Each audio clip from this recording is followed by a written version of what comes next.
So, how did your early life experiences shape your aspirations and career choices? So I think growing up, I was always a really artsy kid and always really enjoyed art.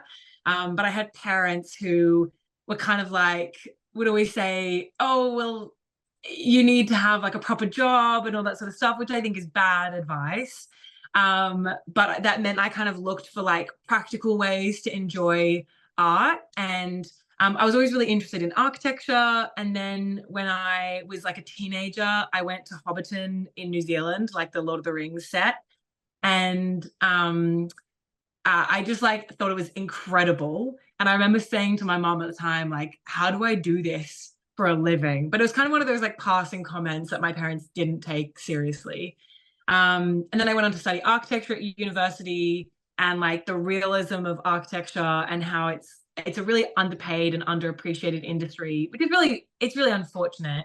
And it is an industry that really lacks creativity, frustratingly, unless you're like a mega rich, mega famous architect.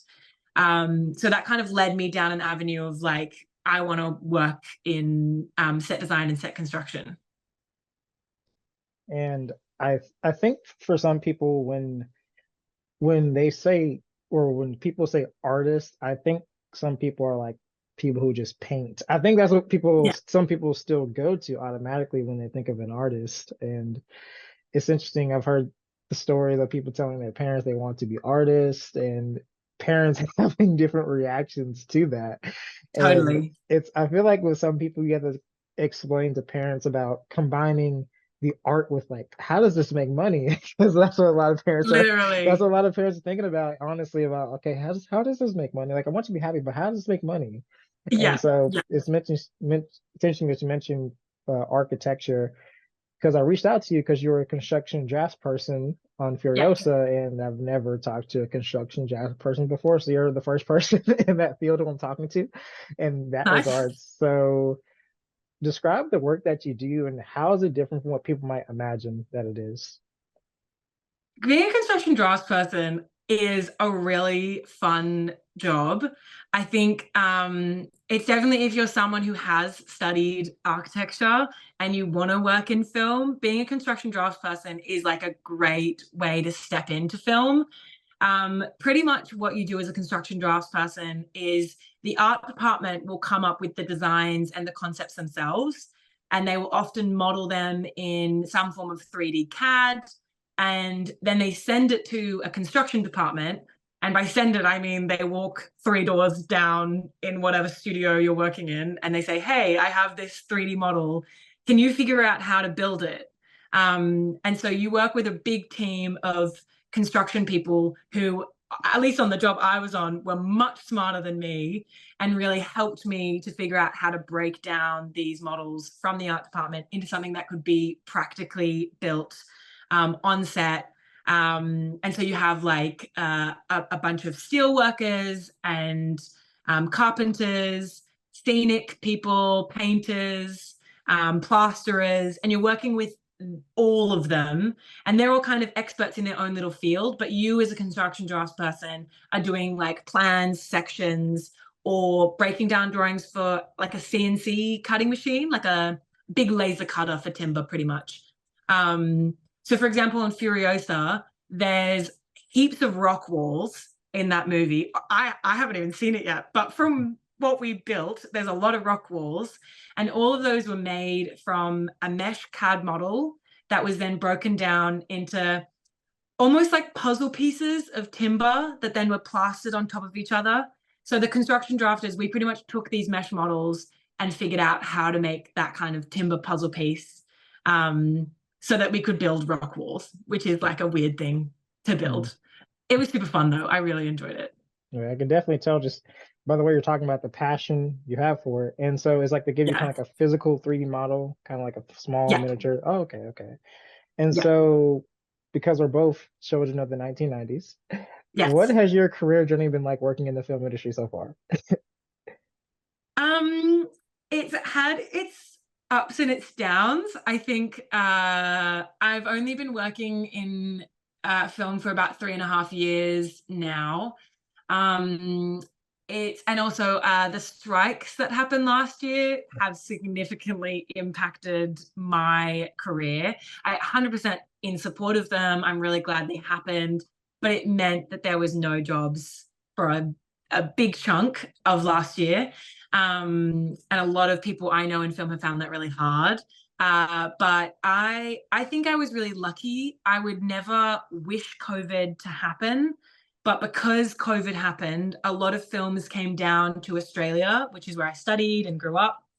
And partway through my degree, I just started reaching out to anyone I could find who was at all related to film, because I didn't know a single person in the industry. I literally would just look up set designer Sydney or production designer Sydney, try and find anyone I could, and I just emailed a million people. Got a couple responses back, and then kind of just ended up landing a job working as a junior set designer on Thor, which it was the most recent one, the Yeah. Thor Love and Thunder. Mhm. And then from there, I think a lot of working in film, both fortunately and unfortunately, you get jobs if people like you. And so I think I built a lot of friendships and connections on Thor, and it is really all about networking. So since Thor, pretty much jobs rolled back to back for me, which I was really lucky with. And then I ended up moving overseas to do a job in Hungary. And then the strikes happened, and that took a real hit at a lot of film careers. So I've now kind of branched off, and I'm working doing set design and events. So I'm kind of doing set construction, set design, but for the events industry now. So I've taken a little side path. I plan to eventually veer back to film, but at the moment, from what I understand, the jobs are still quite dry. So yeah, it's been a rocky road, but mostly because of the strikes, I think. Yeah. Mhm. And so networking, as you mentioned with Thor: Love and Thunder, you just reach out to people, they kind of help you get on to that position. So networking's pretty much been the way you've been finding work for projects, just knowing somebody, 100%. 100%, Yeah. 100%. And All network. so working on different products that you have so far, is there any sort of like formal training and preparation process that you have to go through, or rather, what is that training and preparation process like for you? Yeah. I mean, if you want to work as a set construction, as a construction drafter or a set designer, I think studying architecture is actually a really great avenue to do it. I also think in Australia specifically, there isn't a lot of uni degrees or courses for set design. That's not super accessible. Well, I know, like, I live in London now, there's a lot more set design courses here. So maybe if I'd grown up here, it would have been different. But to some extent, I think architecture gave me a really good understanding of construction. So then when I worked in, I've done 2 construction drafting roles.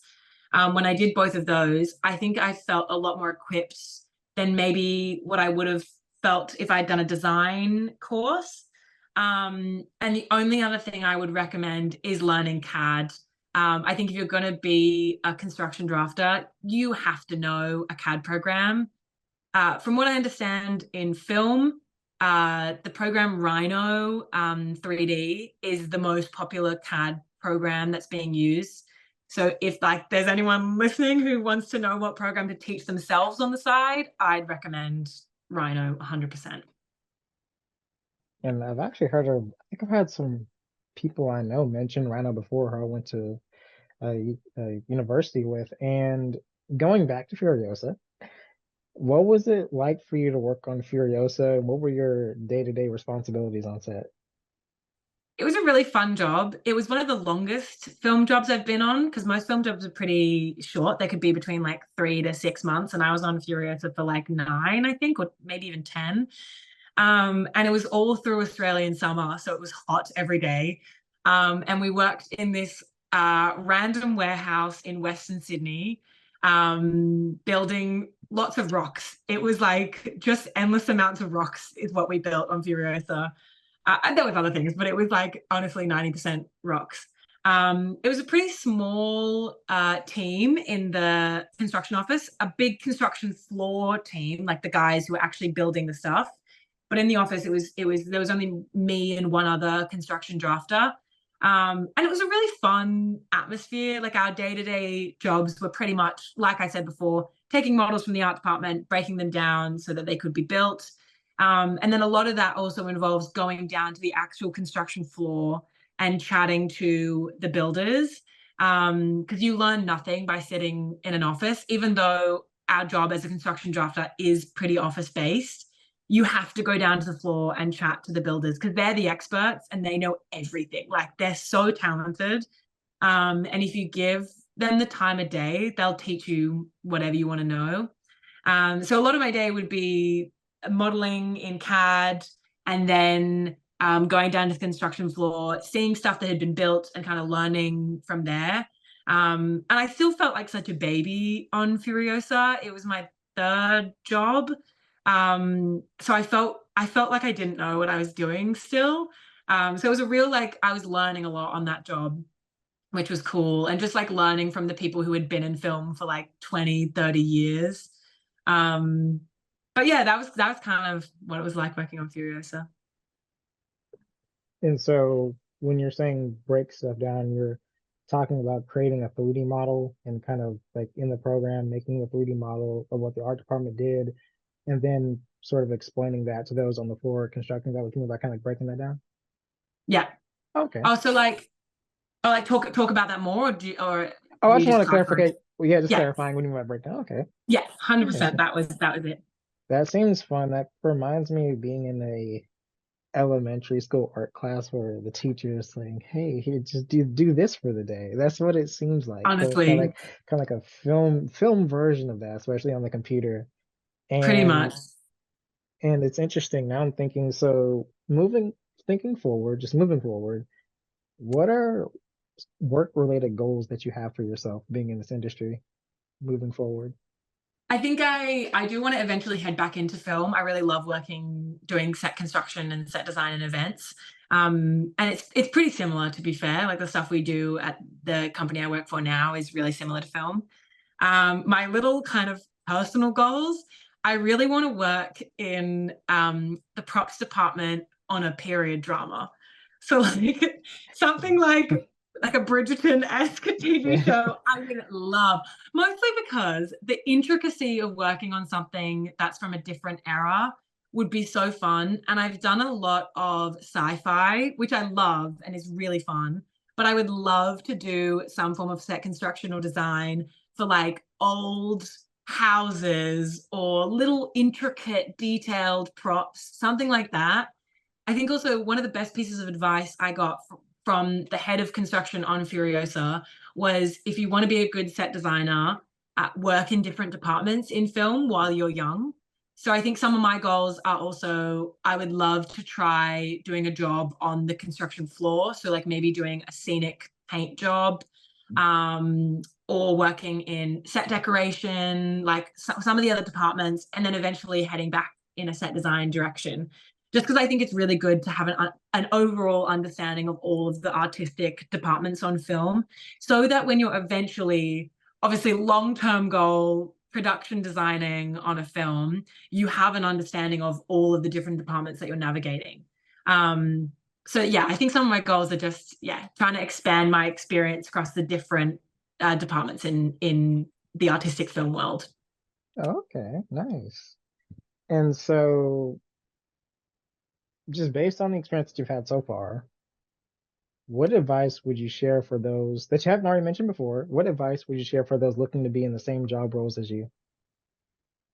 Um, it sounds so basic, like I swear everyone would say this, but confidence, even if you have to fake it, like I think because so much of how you like the ways that you find jobs in film is through networking, just faking confidence, like so that you can go up and talk to people, asking, like constantly reaching out to people, not being afraid to reach out to people. You're not going to find jobs from just looking up on like seek.com or jobs.com or whatever those normal sites are. They're not there. Like the ways you find jobs is by meeting people, and or just emailing someone, finding them on Instagram, even reaching out.